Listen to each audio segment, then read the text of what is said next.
Hello friends, पिछली video की तरह से एक बार फिर से मैं आप लोगों के सामने आया हूँ और आज का मेरा टॉपिक हिस्ट्री से रिलेटेड है।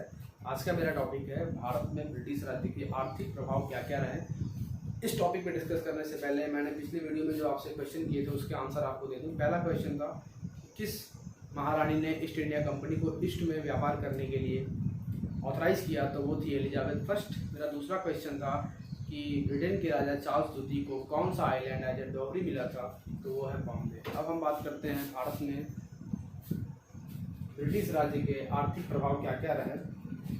सबसे पहले हम बात करते हैं कि भारत में आने वाले ब्रिटिश का मूल उद्देश्य क्या था। उनका मूल उद्देश्य था भारत में उपस्थित संसाधनों का ज़्यादा से ज़्यादा दोहन करना और इसके साथ ही साथ भारत में ब्रिटिश राज्य की स्थापना करना। इसी क्रम में अगर हम उनके आर्थिक प्रभाव पर डिस्कस करेंगे तो उसमें जो हम इनको कई पार्ट में डिस्कस कर सकते हैं। पहला होता है उपनिवेशवाद के बारे में डिस्कस करेंगे। दूसरा आता है भू राजस्व व्यवस्था क्या कहते हैं उनकी, उनके जो ये उन्होंने कैसे हमारे दस्तकारी उद्योगों का विनाश किया, कैसे शहरी हस्तशिल्पकला, कैसे ग्रामीण हस्तशिल्पकला का उन्होंने धीरे धीरे समाप्त कर दिया।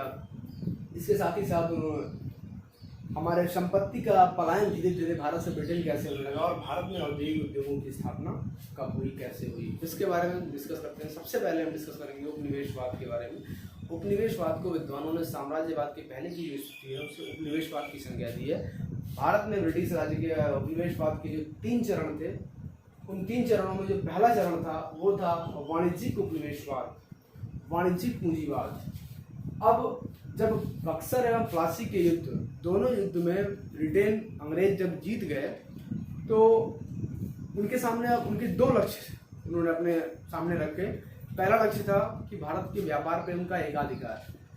वो चाहते थे कि भारत में जो व्यापार हो रहा है उसमें उनका एकाधिकार हो जाए ताकि वो अपने मनमाफिक तरीके से कर लगा सकें, ज़्यादा से ज़्यादा भारतीय उद्योगों का शोषण कर सकें, अपने बाहर से लाए हुए मतलब ब्रिटेन से लाए हुए सामानों को सस्ते दामों पे हम एक मुक्त बाजार के रूप में भारत का उपयोग करके ज़्यादा से ज़्यादा लाभ कमा सके। दूसरा उद्देश्य था उनका सत्ता पे नियंत्रण, शासन पे नियंत्रण से वो चाहते थे कि भू राजस्व वसूली का जितना भी काम है वो उनके अंतर्गत आ जाए, जिससे उन्हें ब्रिटेन से पैसा न मंगा के भारत से होने वाले भू राजस्व वसूली से ही वो अपने शासन को सुचारू रूप से चला सके। इस क्रम में उन्होंने मजदूर वर्ग और किसानों का बहुत ज़्यादा शोषण किया, इसलिए वित्तीय पूंजीवाद के इस समयावधि को डाकू राज्य की संज्ञा भी दी जाती है। अब जब 1813 में चार्टर एक्ट आया तो चार्टर एक्ट ने भारत में कंपनी के एकाधिकार को ख़त्म कर दिया और यहाँ से औद्योगिक पूंजीवाद की शुरुआत हुई। जब ब्रिटेन में लगभग 1750 से 1760 के बीच में औद्योगिक क्रांति आ चुकी थी। अब इस औद्योगिक क्रांति के फलस्वरूप क्या हुआ कि बहुत सारे कारखाने ब्रिटेन में खुल गए। कारखानों की स्थापना से माल बहुत ज़्यादा तैयार हो गया। अब इस तैयार माल को उन्हें बेचना था। उस तैयार माल को बेचने के लिए उन्हें भारत एक मुक्त बाजार के रूप में दिखाई देने लगा, जहाँ पे वे अपने तैयार किए हुए मालों को आसानी से बेच सकते थे। इस क्रम में उन्होंने भारत में पूंजीवाद की औद्योगिक पूंजीवाद की स्थापना की और अपने माल को, अपने जितने भी सामान थे उनको भारत में लाके आसानी से बेचना उन्होंने शुरू कर दिया।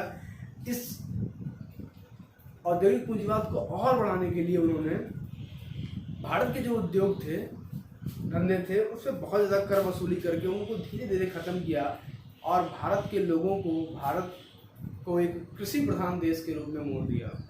भारतीय हस्तशिल्प उद्योग, भारतीय जितने भी उद्योग थे, चाहे शहरी उद्योग या ग्रामीण उद्योग, को धीरे धीरे खत्म करके भारत को एक कृषि प्रधान देश के रूप में मोड़ दिया। और उन्होंने कृषि प्रधान देश के इसी क्रम में वाणिज्यिक कृषि प्रधान देश बनाने की भारत को सोचा उन्होंने कि वाणिज्यिक कृषि प्रधान देश बनाते हैं। भारतीय किसानों को वाणिज्यिक खेती करने के लिए वाणिज्यिक खेती के लाभ को बता करके उनको उस दिशा में उन्मुख कर दिया, जिसके कारण उस समय भारत में अनाज की बहुत ज़्यादा कमी हुई थी। इसी क्रम में उन्होंने भू व्यवस्था, रैयतवाड़ी और स्थायी बंदोबस्त व्यवस्था की शुरुआत की थी, जिससे भू राजस्व वसूलने में उनको ज़्यादा दिक्कत न हो, किसानों और मजदूरों का ज़्यादा से ज़्यादा उन्होंने इसी क्रम में शोषण भी किया है। रेलवे की स्थापना की। बहुत सारे लोग मानते हैं कि रेलवे की स्थापना भारतीयों के विकास के लिए हुआ, लेकिन ये कथन सत्य नहीं है। रेलवे का विकास ब्रिटेन के लोगों ने अपने लोगों के सुरक्षित रखने के लिए और इसके साथ ही साथ इस औद्योगिक पूंजीवाद के क्रम में किया, जिसके कारण जितने भी वो अपने देश से माल का वो आयात करते थे उसे भारत के विभिन्न भागों में आसानी से पहुंचा सके और ज़्यादा से ज़्यादा लाभ कमा सके। अब 1857 की क्रांति के बाद जब महारानी विक्टोरिया का घोषणा पत्र 1858 में आया, तो वहां से लेकर के और 1947 के बीच का जो समयकाल रहा उसे उपनिवेशवाद का तीसरा चरण मानते हैं और इसे वित्तीय पूंजीवाद कहते हैं। अब जब इंग्लैंड में औद्योगिक क्रांति हुई, कारखाने स्थापित हुए, मजदूरों का शोषण होने लगा, उसी क्रम में मार्क्स की द कम्युनिस्ट मैनिफेस्टो का अंग्रेजी में अनुवाद हो चुका था। अब इस कम्युनिस्ट मैनिफेस्टो के अंग्रेजी में अनुवाद होने के कारण ब्रिटेन के मजदूर धीरे धीरे संगठित होने लगे थे। अब इस संगठित मजदूरों से जो पूंजीपति थे वो कहीं न कहीं आशंकित हो गए थे। उन्हें इस बात का डर था कि मजदूरों का अगर खरीद फरोख्त शुरू हो गया तो उनको पूंजी में बहुत भारी नुकसान होगा, व्यापार में बहुत भारी नुकसान होगा। इस क्रम में उन्होंने भारत की तरफ एक ललचाई निगाहों से देखा और उन्होंने सोचा कि भारत में उस समय तक मुक्त व्यापार की छूट भी हो चुकी थी। उन्होंने भारत में धीरे से सोचा कि कारखाने स्थापित करेंगे और इस क्रम में वो भारत की तरफ उन्मुख हुए। उन्होंने भारत में सबसे पहले वित्तीय पूंजीवाद की शुरुआत करने के लिए सार्वजनिक ऋण देना शुरू किया और इसी सार्वजनिक ऋण के क्रम में कहा जाता है कि 1857 के आसपास उन्होंने भारत पर ब्रिटेन का कर्ज लगभग 8 करोड़ के आसपास था, लेकिन यही कर 1939 के आसपास लगभग 88 करोड़ 42 लाख के आसपास पहुंच चुका था। अब हम बात करते हैं इसके बाद भू राजस्व व्यवस्था। जब प्लासी और बक्सर के युद्ध में अंग्रेज जीते तो उसके बाद राजस्व वसूलने में के अधिकार में जब वो प्लासी का युद्ध जीते तो मीर जाफर से लगभग 44 परगने मिले और जब वो बक्सर की युद्ध जीते और इलाहाबाद की संधि के बाद बंगाल, बिहार और उड़ीसा के साथ साथ उत्तर प्रदेश के बहुत सारे हिस्से की दीवानी उन्हें प्राप्त हो गई। इसी क्रम में उन्होंने नायब सूबेदार के पद की स्थापना की। बंगाल में दैत्य प्रशासन की व्यवस्था भी क्लाइव ने की। जब क्लाइव के बाद जब वारन हेस्टिंग आया तो उसने चार्टर एक्ट, जब वो आया तो उसने रेगुलेटिंग एक्ट के बाद ये दैत्य प्रथा समाप्त की। इस दैत्य प्रथा को जब उसने समाप्त किया और भू राजस्व वसूलने का जो अधिकार था वो उस समय में नायब सूबेदार के अंडर दिया जाता था और इसी क्रम में उस समय पंचशाला बंदोबस्त की स्थापना हुई थी। ये पंचशाला बंदोबस्त की स्थापना 1772 में की गई थी। पंचशाला बंदोबस्त के अंतर्गत कुछ लोगों को राजस्व वसूलने की आज़ादी दी जाती थी और उसके लिए खुली ऑक्शन लगाया जाता था। जो जब सबसे ज़्यादा रकम की बोली लगाता था कि मतलब मैं इतना राजस्व वसूल करके आपको दे सकता हूँ, इतने पैसे मैं दूंगा, तो उसको राजस्व वसूलने की छूट दी जाती थी। इस पंचशाला बंदोबस्त की जो समाप्ति थी वो 1793 में हुई। 1793 में रैयतवाड़ी व्यवस्था को जब परमानेंट बनाया गया, उसके साथ ही स्थायी बंदोबस्त व्यवस्था को जब परमानेंट बनाया गया तो उसके साथ ही साथ ये पंचशाला व्यवस्था धीरे धीरे समाप्त हो गया। अब भू राजस्व व्यवस्था या के अंतर्गत जो स्थायी बंदोबस्त व्यवस्था थी, इस स्थायी बंदोबस्त व्यवस्था के बारे में बात करने से पहले हम बात करते हैं कि 1784 में जब पिट्स इंडिया एक्ट आया तो पिट्स इंडिया एक्ट ने बंगाल और उसके आसपास के इलाकों में भूमि सुधार के लिए अंग्रेजी अधिकारियों को नीति बनाने की छूट दी कि आप भूमि सुधार नीति बनाइए, कैसे आप बना सकते हैं। तो इसी क्रम में सबसे पहले स्थायी बंदोबस्त व्यवस्था बनाया गया।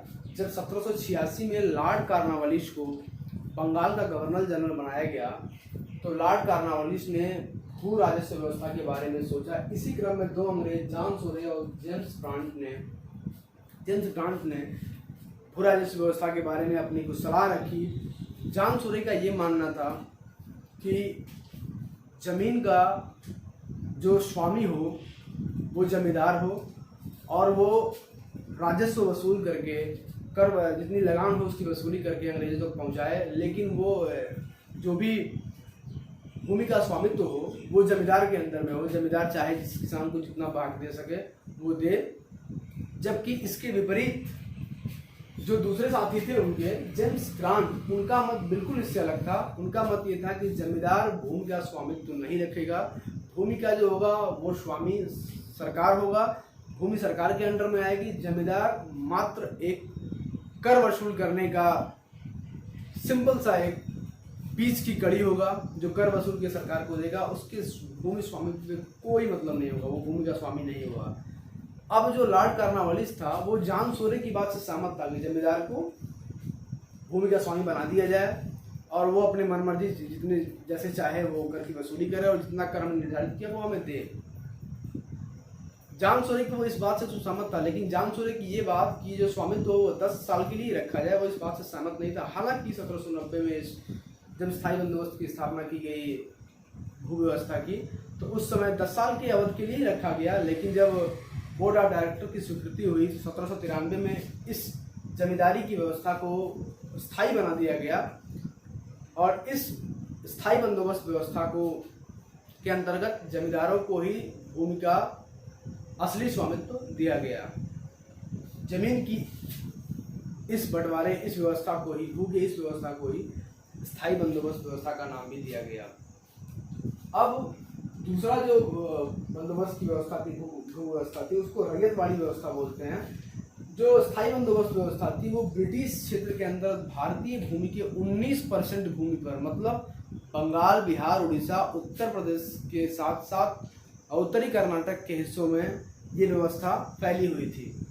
दूसरा व्यवस्था रैयतवाड़ी व्यवस्था जो मद्रास, बम्बई और धीरे धीरे दक्कन के सारे हिस्सों में ये व्यवस्था लागू हुई, इसे रैयतवाड़ी व्यवस्था बोलते हैं। रैयतवाड़ी व्यवस्था के अंतर्गत ब्रिटिश राज्य के 51% भूभाग पे व्यवस्था लागू थी। रैयतवाड़ी व्यवस्था जब मद्रास की विजय हो गई तो कर्नल रीड एवं मुनरो को भेजा गया मद्रास में कि आप जाइए और वहाँ का प्रशासनिक जिम्मेदारी को संभालिए। जब वो पहुँचे तो कर्नल रीड ने बाराम महल में 1792 में सबसे पहले रैयतवाड़ी व्यवस्था लागू किया। इस रैयतवाड़ी व्यवस्था के अंतर्गत क्या होता था कि भूमि का असली स्वामित्व किसान होता था और किसान और सरकार के बीच में कोई दूसरा बिचौलिया नहीं होता था। डायरेक्ट किसानों से ही कर्ज वसूली किया जाता था, कर वसूली किया जाता था, लगान की वसूली की जाती थी। तो इस रैयतवाड़ी व्यवस्था में सबसे बड़ी खासियत क्या थी कि भूमि का स्वामित्व किसान के अधिकार में रहता था। जब कर देने में अपने आप को सक्षम नहीं पाते थे तो किसानों से वो जमीन सरकार ले लेती थी। हर 30 साल के बाद वसूल किए जाने वाले लगान की समीक्षा की जाती थी कि कम है, ज़्यादा है, क्या इसमें बदलाव लिए जा सकते हैं, इसके बारे में समीक्षा की जाती थी। इस रैयतवाड़ी व्यवस्था के अंतर्गत किसानों के द्वारा पैदा की जाने वाली उपज का लगभग 1/2 हिस्सा लगान के रूप में वसूल किया जाता था। ये रैयतवाड़ी व्यवस्था जो थी उसके अंतर्गत दक्कन के सारे हिस्से आते थे। मद्रास, बॉम्बे के जो इलाके थे वो धीरे धीरे बॉम्बे में इस रैयतवाड़ी व्यवस्था को लागू 1825 के आसपास किया गया था। अब इसके बाद एक और व्यवस्था आती है, उसका नाम है महालवाड़ी व्यवस्था। महालवाड़ी व्यवस्था का जो जनक है वो हॉल्ट मैकेंजी को माना जाता है। हॉल्ट मैकेंजी को महालवाड़ी व्यवस्था का जनक माना जाता है। महालवाड़ी, महाल का मतलब होता है किसी गांव से। महालवाड़ी व्यवस्था के अंतर्गत ये व्यवस्था की गई कि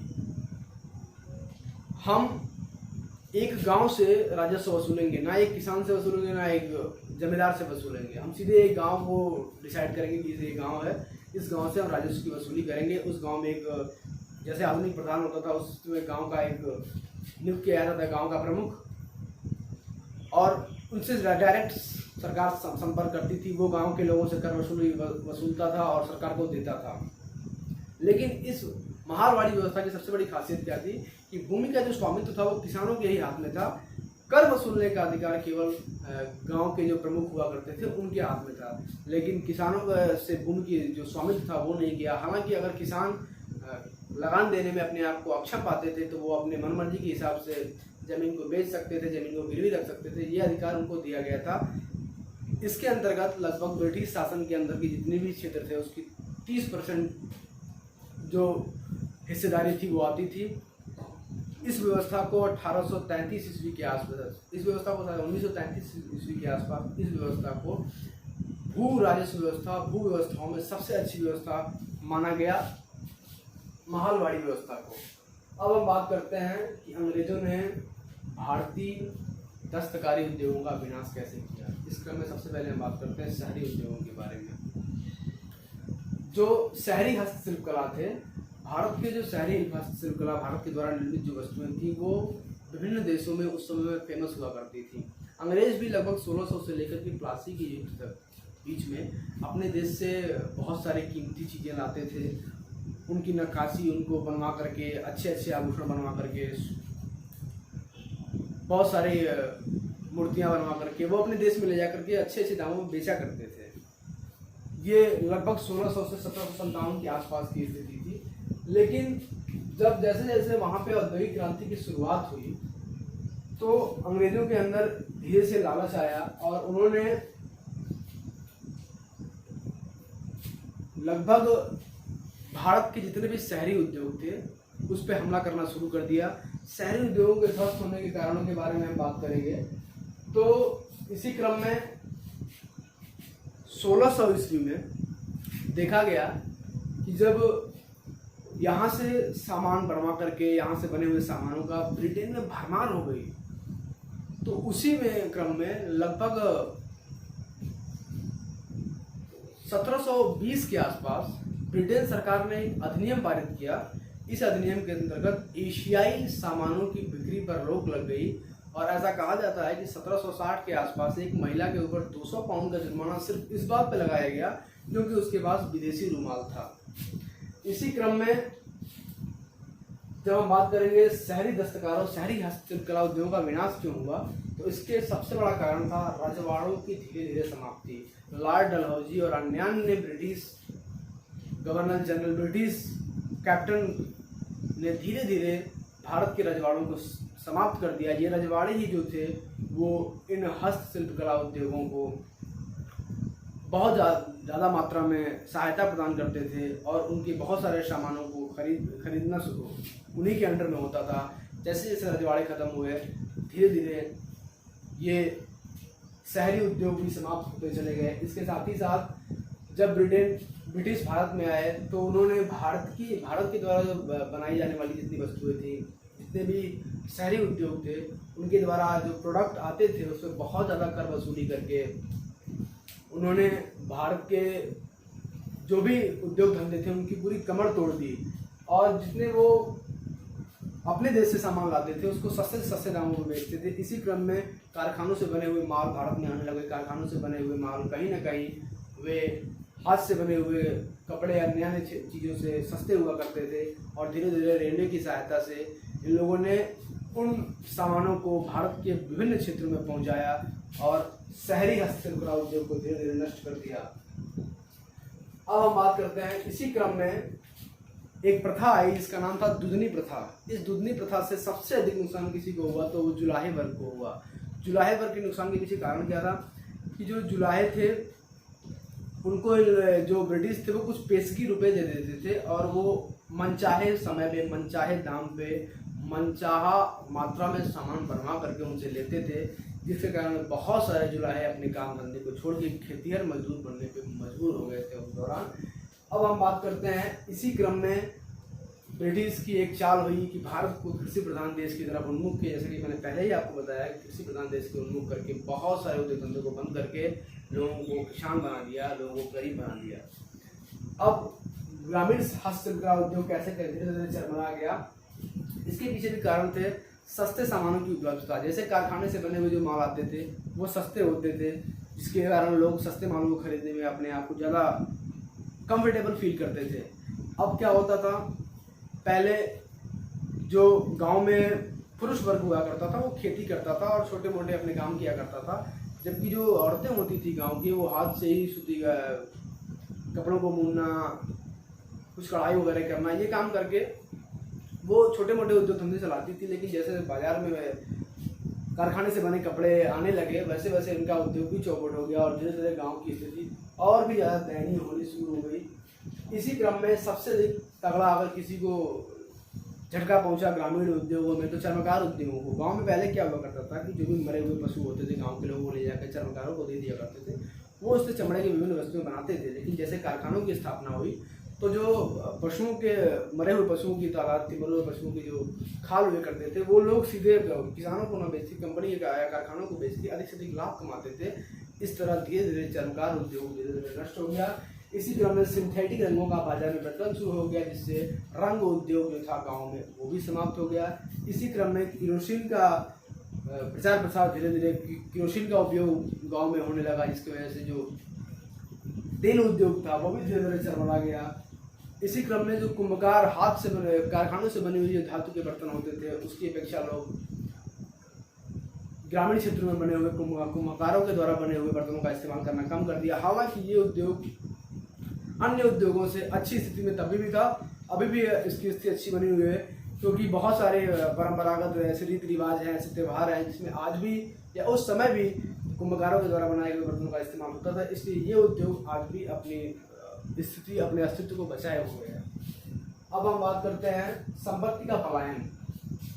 संपत्ति के पलायन का जब हम बात करेंगे तो इसके बारे में बात करते हैं तो सबसे पहले दादा भाई नौरोजी के बारे में जानते हैं। दादा भाई नौरोजी की जो एक बुक थी, the poverty and un British rule in India, उसमें उन्होंने सबसे पहले धन की पलायन की बात की थी। उन्होंने कहा था कि ब्रिटिश जो भारत में राज्य कर रहे हैं वो भारत के बहुत सारे संसाधनों, धन, पूंजी का धीरे धीरे भारत से पलायन करके ब्रिटेन में ले जा रहे हैं। भारत जहां एक तरह से गरीबी में दबता चला जा रहा है, वहीं ब्रिटेन उस दौरान एक बहुत बड़े पूंजीपति देश के रूप में पूरे वर्ल्ड के सामने उभर के सामने आ रहा था, और भारत धीरे धीरे गरीबी से और धीरे धीरे गरीब बनता जा रहा था।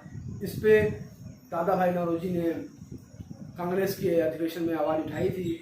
बाद में इनकी इस आवाज़ को लोगों का साथ भी मिला और कांग्रेस ने इसको एक्सेप्ट किया, और स्वशासन की जो डिमांड थी उसकी शुरुआत यही से हुई थी। अब हम बात करते हैं आधुनिक उद्योग के बारे में। तो आधुनिक उद्योगों के बारे में नेहरू जी का एक कंसेप्ट था। नेहरू जी ने कहा था कि ब्रिटेन के लोग भले ही ये माने कि उन्होंने भारत में औद्योगिक क्रांति लाई, भारत में उद्योगों की शुरुआत की, कल कारखाने बनाए, लेकिन कहीं न कहीं ब्रिटेन के लोग भारत के पुराने उद्योगों जितने उद्योग थे, जितने हस्तशिल्प कला उद्योग थे, उसकी बर्बादी के पीछे की मेन जड़ भी थे। औद्योगिक क्रांति, भारत में औद्योगिक क्रांति के लाने के सबसे पहले माना जाता है महावीर गोविंद रानडे ने सबसे पहले भारत में औद्योगिक क्रांति लाने की बात की थी। इसी क्रम में 1870 में तेलंग और फिरोज शाह मेहता ने मुंबई में साबुन कारखाने की स्थापना की। जो खत्म हो रहे सूती उद्योग के बारे में बात करें तो सबसे पहले 1818 में कलकत्ता में सूती उद्योग की स्थापना की गई। इसी क्रम में 1855 में बंगाल के श्रीरामपुर में जूट उद्योग की स्थापना की गई, और इसी क्रम में 1907 ईस्वी में लौह इस्पात उद्योग में जमशेदपुर में जे.एन. टाटा ने सबसे पहले टिस्को कंपनी की स्थापना की थी। इसी के साथ साथ धीरे धीरे जब मुक्त बाजार की शुरुआत हुई तो भारत के लोगों में धीरे धीरे औद्योगिक क्रांति हुई, भारत में कल कारखानों की स्थापना शुरू हो गई थी। अब हम बात करते हैं आज के अपने जो हमारे आज के दो क्वेश्चन हैं। तो मेरा पहला क्वेश्चन है कि किस भारतीय ने सबसे पहले ब्रिटिश पार्लियामेंट के हाउस ऑफ कॉमन्स में धन पलायन की बात को उठाया था। मतलब उन्होंने किस भारतीय ने सबसे पहले आर्थिक निकास की बात को ब्रिटिश पार्लियामेंट के हाउस ऑफ कॉमन्स में कहा था। मेरा दूसरा क्वेश्चन है कि बंगाल में स्थायी बंदोबस्त का विचार करने वाला सबसे पहला व्यक्ति कौन था।